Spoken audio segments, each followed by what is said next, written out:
Il est avocat, il s'appelle Emmanuel Pierrat. Bonjour, merci d'être avec nous. Vous êtes essayiste aussi, romancier, conservateur du musée du barreau de Paris. 107, c'est le 107e livre. Voilà, à peu près, oui, je pense.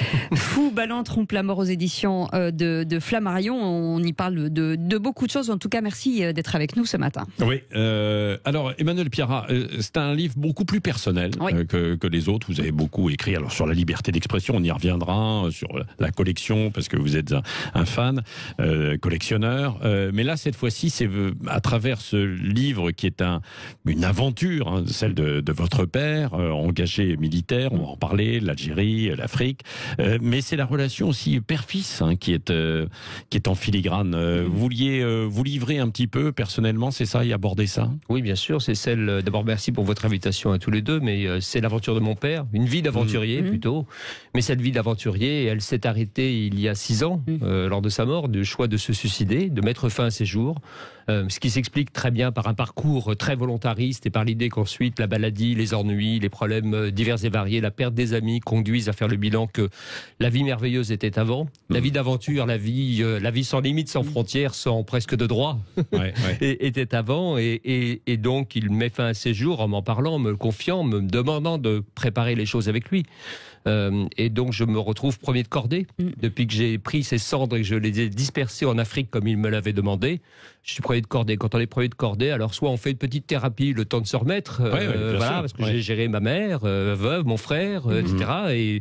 Et donc il y a une autre façon. Je me suis dit, il y a une vie merveilleuse. Il a fait ça après une vie extraordinaire. Il est le temps de le raconter. Il voulait le faire. Il ne l'a pas fait de son vivant. Donc c'est à moi, fils aîné, qui a été éduqué comme un para par lui, qui a été éduqué avec l'amour de l'Afrique que j'ai rejeté, puis finalement auquel j'ai évidemment adhéré. Toutes ces contradictions et le rapport compliqué père-fils, évidemment, est une chose qui m'a permis de me réconcilier maintenant avec lui et avec cette aventure. Un homme, on va dire, très à droite, pour pas dire d'extrême droite, quand il s'engage en Algérie, et qui est devenu pour moi un homme qui me ressemble quand il meurt, et quand il est dans une autre plutôt de gauche.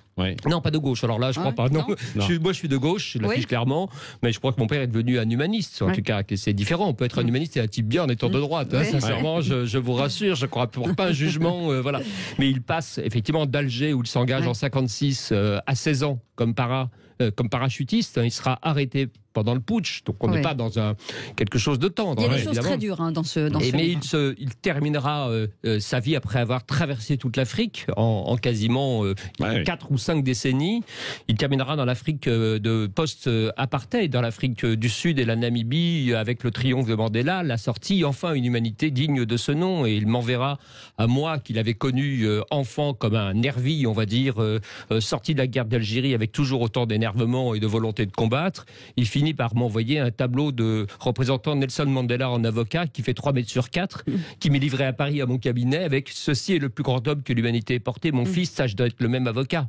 Donc c'est je peux être que réconcilié avec cet homme. Est-ce qu'il y a des choses très dures, je le disais à l'intérieur. Est-ce que vous avez l'impression qu'il est parti avec des secrets? Est-ce que quand on a vécu ce qu'il a vécu, on peut tout raconter, ou il y a des choses qu'on garde pour nous? Je suis le seul confident. C'est-à-dire que j'ai été sans doute en opposition avec mon père. En même temps, je suis l'aîné. Je suis issu d'une famille très modeste. Vous le voyez dans le livre. Je suis le premier à être allé au lycée, avoir passé un bac, avoir fait des études. Rien de glorieux, rien d'exceptionnel. Mais enfin, et quand je suis devenu avocat, pour mon père, c'était quelque chose de très bouleversant dans sa famille de policiers des Vosges. Donc il y a assez vite quand même l'idée selon laquelle il n'est pas d'accord avec son fils, mais son fils peut lui donner des conseils, ou il peut lui raconter des choses qu'il ne raconte pas à ma mère, que j'embrasse d'ailleurs au passage. Et je suis devenu son confident. Je suis devenu son avocat aussi. Donc dans des affaires compliquées pour lui, de la France-Afrique, où il est mis en cause, où il est embêté, où il a peur, entre guillemets, ça peut arriver. Et donc il y a des secrets, je crois que je les livre à peu près tous, ou que j'en donne la clé un petit peu, parce que le temps a passé, parce qu'il est mort. Mais ça restera une vie mystérieuse. Il rencontre Bob Denard, que j'ai connu, mercenaire très célèbre, avec qui il s'engage entre guillemets à un moment dans une aventure assez compliquée. Et je pense qu'ils m'ont raconté chacun leur version des choses. Je pense qu'il faudra un jour ouvrir les archives et fouiller ou peut-être faire parler d'autres gens. Oui. Mais donc il y a forcément des secrets, il y a forcément des parts d'ombre dans cette histoire très compliquée. Encore une fois, la guerre d'Algérie, puis la France-Afrique, et puis un homme qui quitte la France-Afrique pour passer de l'autre côté, en quelque sorte, de la barre en Afrique, du côté des peuples africains. Donc, oui, quand vous allez sur des choses très difficiles, très dures, très délicates, en Algérie, la torture que vous évoquez, vous vous en doutiez ou à la lecture, enfin, j'ai pas entendu les documents récents, vous le savez, vous l'imaginez, Patrick Roger, bien sûr. Mais je m'en doutais, mais je suis moi sur une ligne, on va dire, très apaisée ou apaisante. Benjamin Stora, grand historien de l'Algérie, je crois, même si on n'est pas toujours d'accord sur tous les points, malgré tout, est un homme qui entraîne aujourd'hui, à la demande du président Macron, vers une voie qui est plutôt la pacification dans les rapports, pas de culpabilisation outre mesure, mais pas non plus le déni de ce qu'a été la guerre d'Algérie. Donc je trouve que cette ligne médiane, elle est bonne. Jusqu'où il faut aller. Et justement, moi j'ai écouté mon père me raconter l'Algérie, mais sans filtre, c'est-à-dire parachutiste, avec un adjudant qui le dirigeait, qui est un ancien de la Légion des volontaires françaises, c'est-à-dire un SS. Pardon, il est SS français, ça existait, dont j'ai retrouvé la trace quand même en regardant les archives. Mais l'adjudant Tchitchakov, donc on n'est pas dans des tendres, on n'est pas dans des gens qui viennent pour pacifier entre guillemets et parler aux peuples algériens au début. Et puis après, c'est un homme, mon père, qui commet sans doute des choses terrible en Algérie et tombe amoureux de ce pays, tombe amoureux de la Kabylie, tombe amoureux des Aurès, me parle d'Alger avec émotion, et moi je me retrouve des années plus tard comme avocat à Alger et en Kabylie, à Tizi Ouzou, à l'appeler avec mon téléphone, mon premier téléphone portable qui passe très mal, en lui disant tu ne devineras jamais où je suis là. Je suis dans l'endroit que tu m'as raconté comme si beau, dans cet endroit où tu as quand même sans doute commis le pire, mais que tu as tant aimé. Donc c'est ces paradoxes qui font la guerre d'Algérie, et les gens, les hommes, les Français qui sont allés en Algérie, et aussi cette histoire si compliquée qui explique ces sentiments mêlés, cette passion qu'ont les uns et les autres. Pieds noirs, algériens, peu importe. Est-ce qu'on peut réussir cette réconciliation? Parce que vous êtes beaucoup intéressé du coup au dossier entre les deux pays, sachant que ça reste quand même extrêmement tendu aujourd'hui. On l'a vu avec quelques déclarations polémiques venant notamment d'un ministre algérien en disant que les Français n'avaient pas permis, par exemple, d'instruire autant les Algériens que ce qu'on a voulu présenter. Et est-ce que on va tout rouvrir les plaies plutôt que d'essayer de cicatriser? Moi, je crois que ça n'est pas si polémique que ça. Pour aller souvent en Algérie travailler, pour parler avec des Algériens, alors là, qui n'ont, on va dire, pas de leçons d'autonomie ou d'indépendance à recevoir, des gens qui sont très libres et on va dire d'esprit, que j'apprécie beaucoup. Je les trouve beaucoup moins passionnés contre la France. Ce qui les intéresse en ce moment, alors paradoxalement, pour une bon nombre de la population, c'est de gérer, on va dire, de façon modérée l'arabisation, par exemple, du pays. Le fait qu'on abandonne de plus en plus le français de l'administration, qu'on utilise l'arabe, ils regardent ça, non pas comme une défaite, mais comme quelque chose qu'il faut arriver à faire sans perdre le français, sans perdre la culture, sans perdre d'autres choses. Et donc, il y a une Algérie beaucoup plus mesurée, en réalité, quand on est sur place, que celle que des dirigeants politiques veulent faire passer pour des intérêts diplomatiques, pour des négociations, parce que nous sommes toujours deux pays liés par l'histoire et qui le resteront pour très longtemps. Allez, on va continuer d'en parler avec vous. Fou Ballant trompe la mort aux éditions Flammarion, Emmanuel Pierrat, et puis toutes vos réactions, vos questions évidemment. Vous avez des questions sur la liberté d'expression, sur la police par exemple. Vous parlez de vos études, on viendra peut-être sur l'islamo-gauchisme. 0826 300 300. On revient dans un instant, il est 9h30. Le Grand Matin Sud Radio, 7h-10h, Patrick Roger, Cécile de Ménibus. Il est 9h32, vous avez envie de réagir à ce livre ou à un sujet qui est autour d'Emmanuel Pierrat, qui est avocat, essayiste, romancier et conservateur aussi du musée du barreau de Paris. Je fais une petite aparté aujourd'hui puisque c'est la journée mondiale des déportés aujourd'hui. Je sais que le musée du barreau de Paris a une collection justement qui met en valeur tous ces avocats qui ont été déportés pendant la guerre. Bien sûr, il ne faut jamais oublier que le barreau de Paris a fait partie de ces institutions qui spontanément, je dis bien spontanément, avant que Vichy, avant que le maréchal Pétain n'en fasse la demande ou n'en passe l'ordre, a décidé de dénoncer ces pères juifs.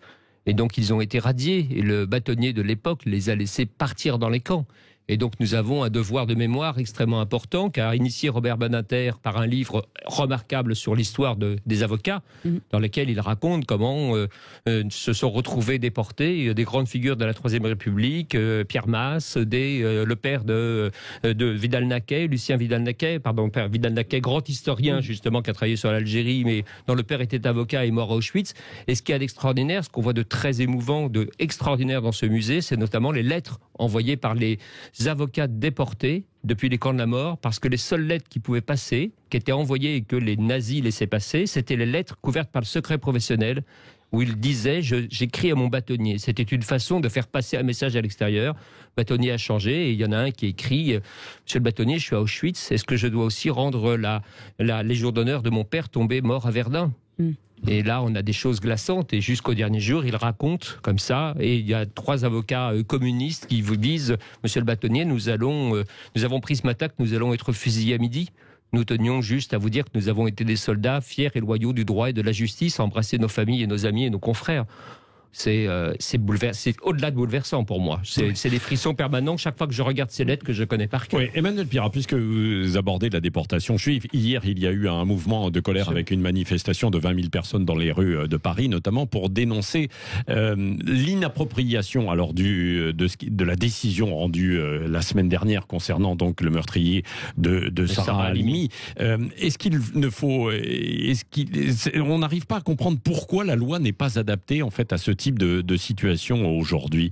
Pourquoi on n'a pas réussi à l'adapter? La loi n'est sans doute pas assez subtile en la matière. Elle est ancienne, elle n'a pas été beaucoup repensée, elle n'a pas été réfléchie. C'est assez étonnant quand même. Elle n'a pas été réfléchie à la situation de la toxicomanie, vraiment. Même j'ai écouté hier soir les explications de Paul Bensoussan, un de mes amis experts psychiatres, qui a validé le fait que selon lui, cet homme avait perdu tout discernement, mais avec une part mêlée. C'était compliqué dans sa explication, mais c'est l'expert. C'est lui qui connaît le dossier sur le mélange entre les stupéfiants, les bouffées délirantes, l'antisémitisme qui est réel et qui a été reconnu. C'est là le paradoxe.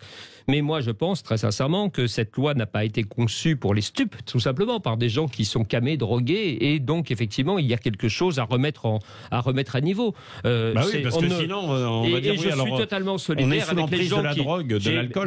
Bien sûr. Et j'ai écouté hier soir attentivement les déclarations de ceux qui étaient à la manifestation. Je n'ai pas pu, pour des raisons personnelles, y aller. Je ne suis pas juif, mais je me sens évidemment en empathie quand la communauté républicaine dans son ensemble, que ce soit la policière vendredi, au-delà d'ailleurs de la question juive. Bien sûr, c'est la République. C'est la République. À partir du moment où quelqu'un qui est drogué se retrouve exonéré de responsabilité quand il commet un assassinat, nous avons un problème à régler. Nous avons un problème de structure, nous avons un problème de droit, nous avons un problème de justice. Il faut en être lucide. Le fait que ça devient particulièrement saillant, parce que par ailleurs, on relève le crime à caractère antisémite, et puis au-delà de ça, on dit ça s'arrêtera là. Et là, il y a quelque chose qui ne va pas. On est bien d'accord. La justice n'est pas uniquement une règle de droit, c'est aussi une règle de paix sociale. La justice, la règle de droit, elle est faite pour amener la paix sociale et pour amener à ce que nous puissions partager. Non, mais ce qui est assez étonnant, c'est que la justice, évidemment, elle est là pour respecter les textes, la législation, etc. Mais il doit y avoir aussi du discernement quand on rend des décisions. Ou alors à minima, la Cour de cassation, qui a rendu cette décision en disant le droit, rien que le droit, elle pourrait se permettre, et elle le fait quand c'est nécessaire ou qu'elle le trouve nécessaire, elle se permet de dire peut-être qu'il faudrait changer la loi. Nous sommes tenus par ça, le droit rien que le droit, mais le droit doit bouger. Là, pas un mot. Et bien un mot, il y a quelque chose qui ne va pas dans cette froideur administrative. Je vous racontais comment l'ordre des avocats a radié les avocats juifs sans se même poser la question en défendant les textes. Eh bien, il y a cette espèce de raideur administrative ou de choses glaçantes qui peut tuer ou qui peut amener, etc.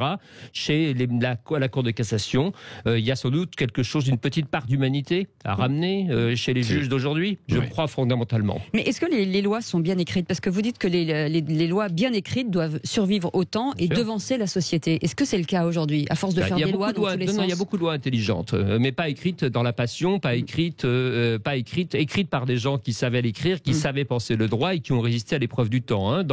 En matière de liberté d'expression, en matière de droit d'auteur, qui sont mes matières principales, les textes ont survécu à toutes les apparitions et des apparitions technologiques, au bouleversement. On sont capables, alors il faut un peu les adapter à Internet, à les réseaux sociaux, mais globalement, on survécu à l'arrivée du cinéma, de la télévision, de la radio, de 100 000 forme de média.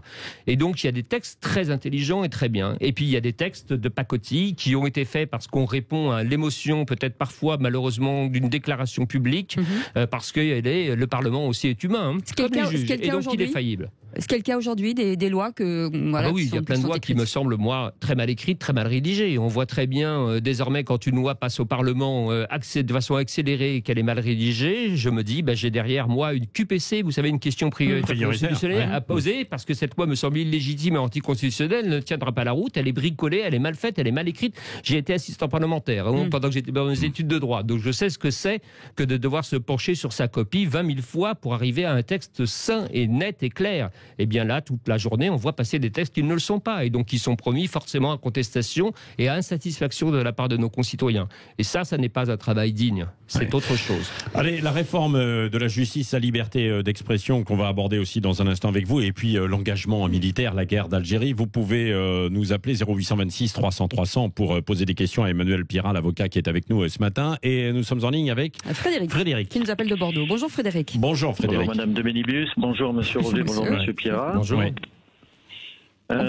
Est-ce que vous avez une question ou une réaction en fait? Eh bien, lorsque j'ai entendu Monsieur Pierrat parler que je vous ai entendu parler du livre de Monsieur Pierrat, avec le suicide de son père, je me suis dit ça c'est quelqu'un qui a mal vécu la guerre d'Algérie, qui a mal vécu tout ce qui en a été dit après, et qui ce qu'a expliqué Monsieur Pierrat est complètement différent.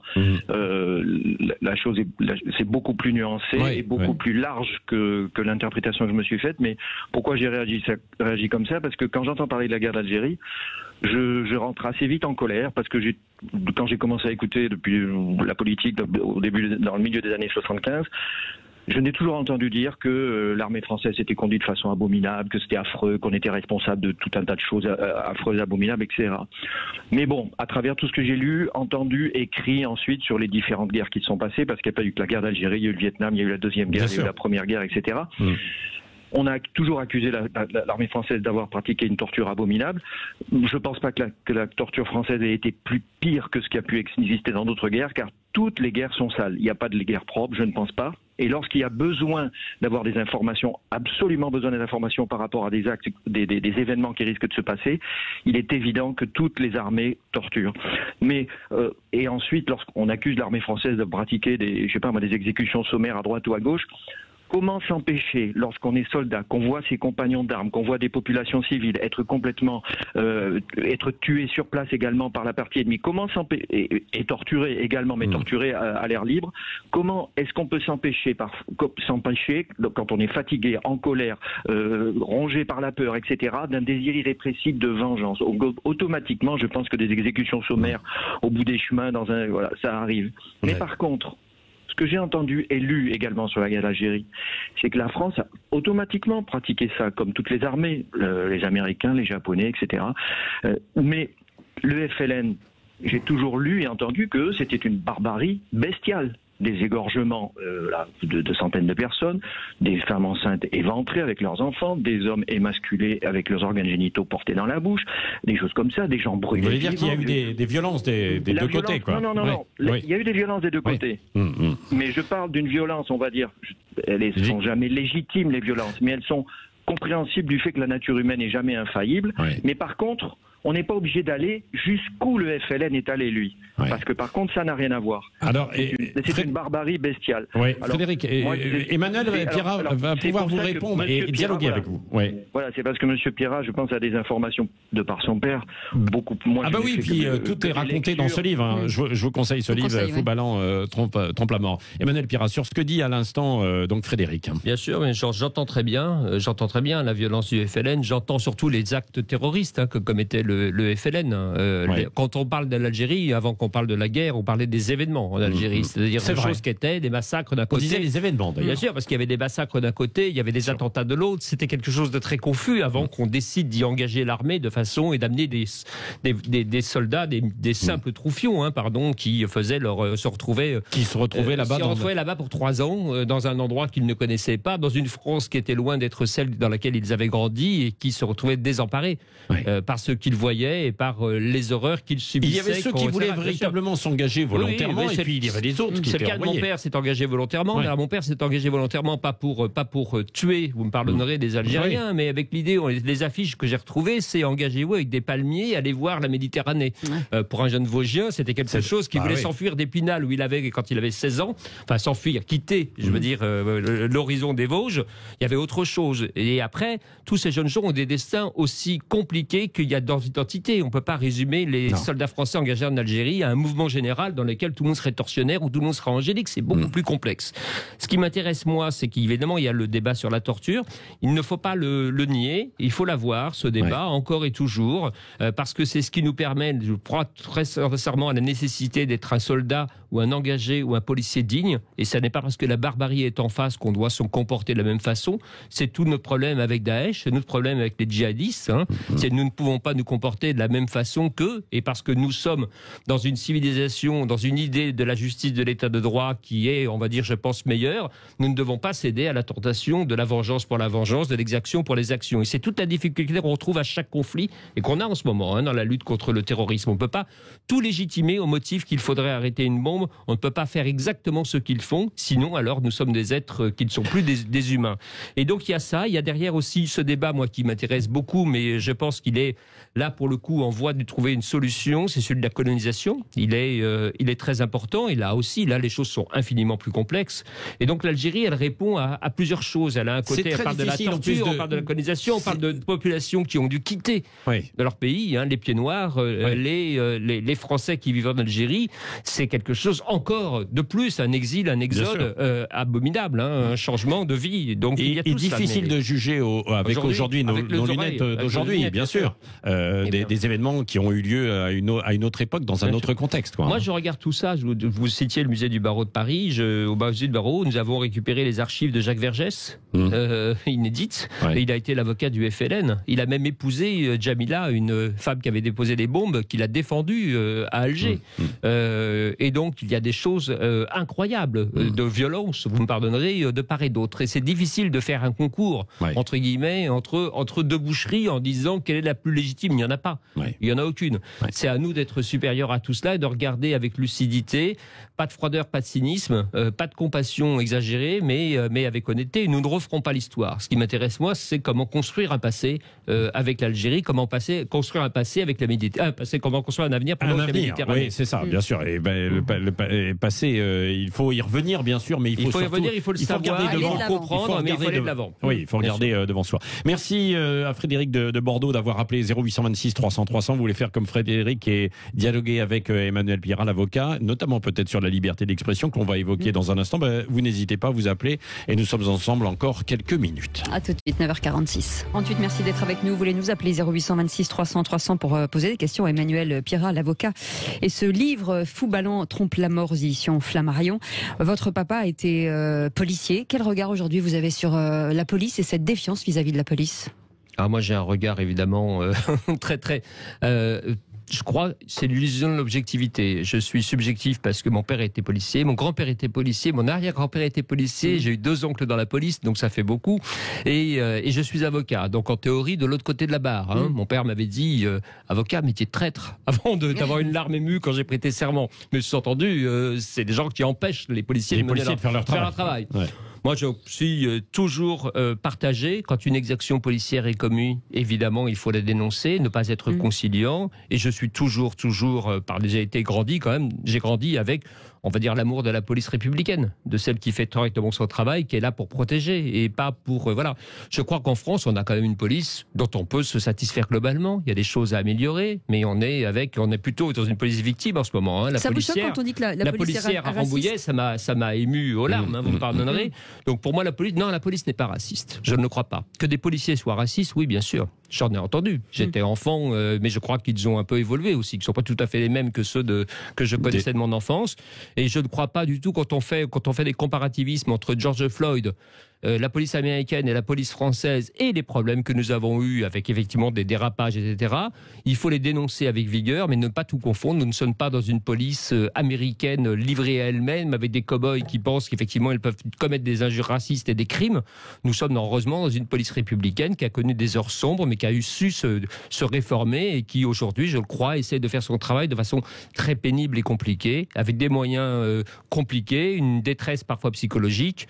On ne doit pas tout leur passer, mais moi, à chaque fois que je suis contrôlé par un policier, je suis un citoyen courtois, et quand on est un citoyen courtois, eh bien la police est évidemment courtoise avec vous, même si elle est parfois un peu rigide, et que j'essaie toujours comme un bon français de lui dire non, le feu rouge, c'était pas exactement ça, bien sûr, voilà.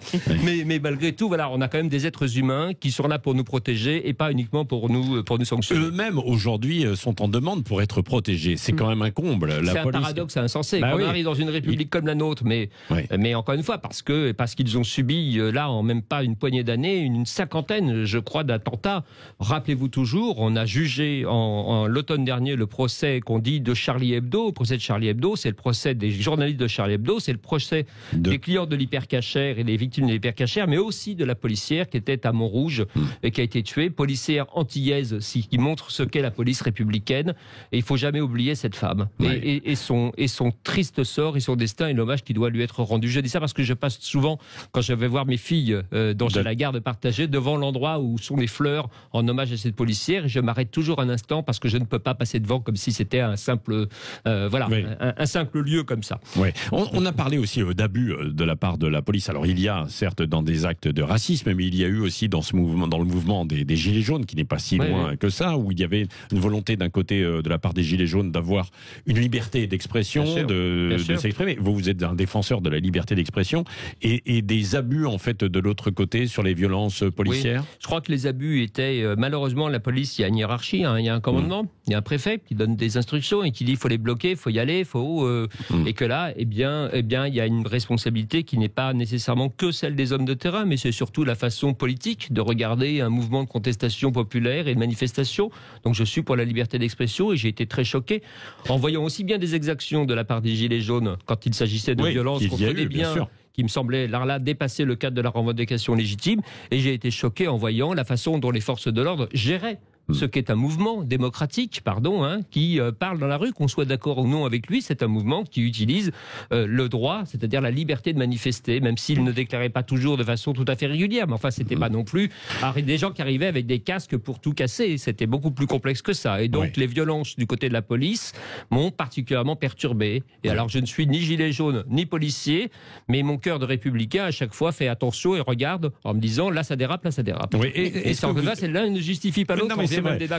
Vous, spécialiste de la liberté d'expression, est-ce que vous avez le sentiment qu'il y a de plus en plus de restrictions et qu'elle est menacée en France aujourd'hui? Bien sûr, d'autant plus, si je vous me rester sur le terrain des Gilets jaunes, j'ai relu, par exemple, l'année dernière, ou il y a 2 ans, vous pardonnerez, le premier livre de Juan Branco, mon confrère. J'ai relu comme avocat, à la demande de son éditrice. Je le dis ouvertement parce que, comme elle en a fait part publiquement, je crois que le secret est un petit peu levé. Et j'ai vu le nombre de choses que je devais limer, proposer comme correction, comme modification. Et je me dis, ce garçon, quoi qu'il fasse, quoi qu'il dise, est dans un discours, dans un pays libre, et je suis obligé d'en enlever énormément. Est-ce qu'on peut tout dire Non, on ne peut pas tout dire. On ne peut pas tout dire. C'est là la grandeur de la façon de concevoir la liberté d'expression. C'est ça. Nous ne sommes pas les États-Unis où on se retrouve avec le premier amendement de la Constitution qui fait que les dingues du Ku Klux Klan se promènent avec des croix enflammées et des chapeaux pointus pour brûler en disant on brûle les Noirs. On est dans un truc délirant. Et avec des gens qui se défilent dans New York avec des brassards SS à la gloire des régimes nazis. Ça n'est pas acceptable pour nous. Et ça ne le sera jamais, je l'espère. Toute la difficulté pour nous, on voit beaucoup de choses sur les réseaux sociaux aujourd'hui. C'est de ramener, mais c'est pas parce que les débordements sur les réseaux sociaux existent qu'ils sont légaux. Vous ne pouvez pas me plaider, Patrick Roger, parce qu'il y a une attaque de banque, on a dépénalisé le braquage des coffres forts. Ça n'existe pas.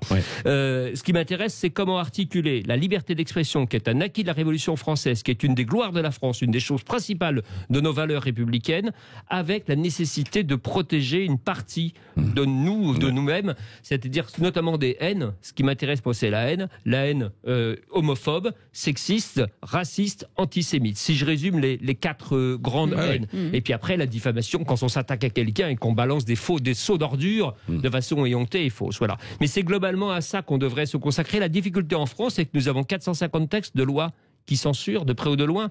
La présomption d'innocence, la vie privée, la loi Evin sur le tabac, la santé, l'alcool, la promotion, etc.